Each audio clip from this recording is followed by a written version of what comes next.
Manitoba turkey producers tonight, and a brand new member of our Great Taste of Manitoba family, Janine Lafort. So glad that you could be here tonight. And it's trendy weeknight faves. And so we're on to this amazing, well, what's going to be amazing, baked turkey, tomato, and boursin with rotini. So boursin, kind of one of these things that, you know, you just like eat with a spoon.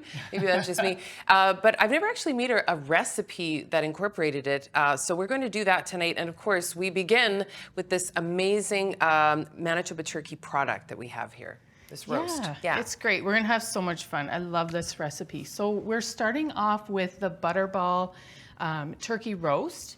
And I have pre-cooked it, which I love because you can kind of get it ready ahead of time and have it for all kinds of different meals. So this is a conversation that I've had with a couple of folks who, you know, maybe don't really, the cooking's not sort of the big thing, but it's a very convenient protein to prepare, to have around, to use in lots of different ways, and that's why it's a boneless turkey breast roast, and it's beautiful, delicious, versatile. So very cool. Yeah, very cool and not product. only is it easy to cook, it's actually Canadian product too. So bonus. Yeah, I love that.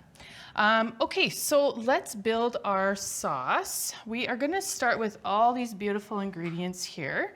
We are going to start with some tomatoes. Now, maybe if you've seen this recipe online before, a version of it, the tomatoes were whole. Now, when I was testing this, I found they didn't cook as good that way, so we're slicing them in half. That makes sense. Yeah.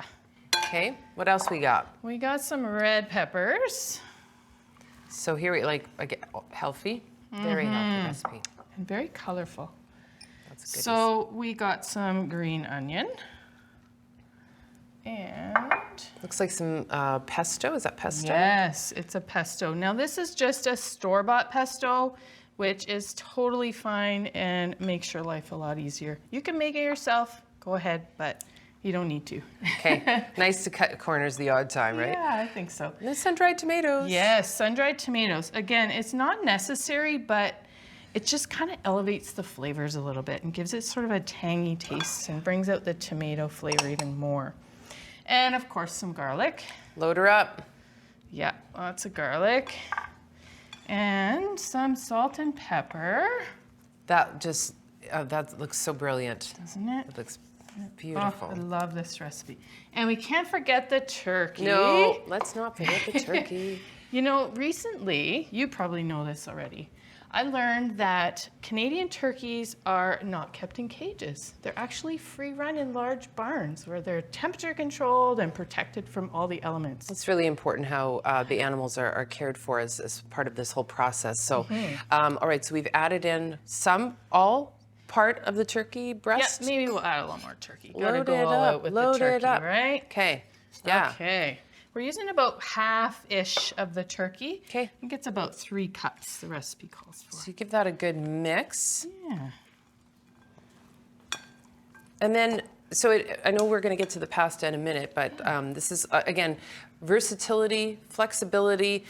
It's rotini that we're using tonight, but it could literally be, you know, any kind of pasta, like whatever you've kind of got around. Although maybe something a little bit more, like thinking maybe spaghetti or something like that might not work as well, because it's kind of like got that, needs something that kind of, you know. Yeah, you need something with some nooks and crannies that the sauce can kind of stick in, right? Critical. Yeah, so we're gonna just dump this beautiful mixture into our glass baking dish very carefully. Janine, what about the boursin?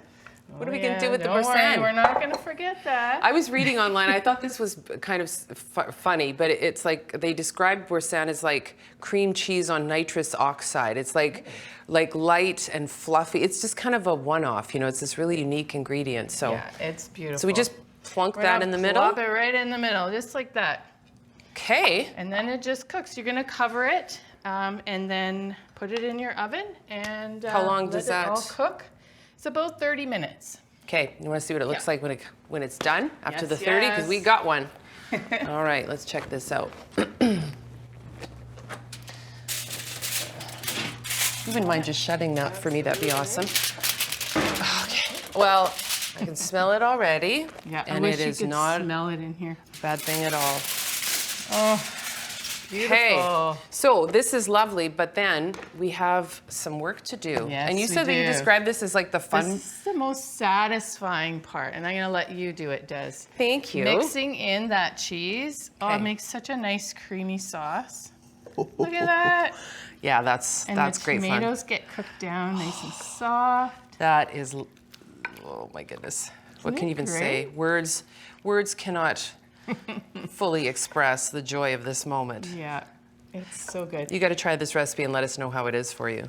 So we're gonna add some pasta water that I've saved. Oh yeah? And that just sort of makes for a nice, smooth, kind of velvety texture of the Okay, sauce. okay. It kind of bulks it up a little bit. Okay. So as you're mixing there, we're gonna mix in some pasta. So assuming that these are, you know, all of your ingredients, the other ones that we've used already pre-measured and so on, like how much pasta are we looking at? Looks like about 2 to 3 cups of cooked. Is About that, right? yeah. It's about 500 grams, so kind of a small package. Okay. So we're going to give this a good mix, obviously, incorporate all of that in there. And then that's basically, I mean, it's ready to eat as is, but you've got a few extra little things that you're going to put on there for us. So, Yeah. okay. Do you want me to do that? Yeah, Okay. absolutely. So we're gonna just scoop it first into our nice, beautiful bowl. And you know, I've seen this recipe online so many times, and I've always thought, I could make that better. It's just not quite balanced, right? With there's not enough protein. Okay. That's when I thought, oh, There's the perfect. turkey. Let's add turkey. Little parm and And there we go. some basil. Perfect. Trendy weeknight faves here with Manitoba turkey producers. That looks incredible. Okay, we love sharing these stories of Manitoba farming families, and we've got another one for you to meet when we come back before the plate here on Great Taste of Manitoba. Stick around. We appreciate you, whether you're new to this channel or a long-time viewer. If you'd like to join us in the kitchen regularly and meet farm families across Manitoba, please subscribe. We share new videos every Sunday.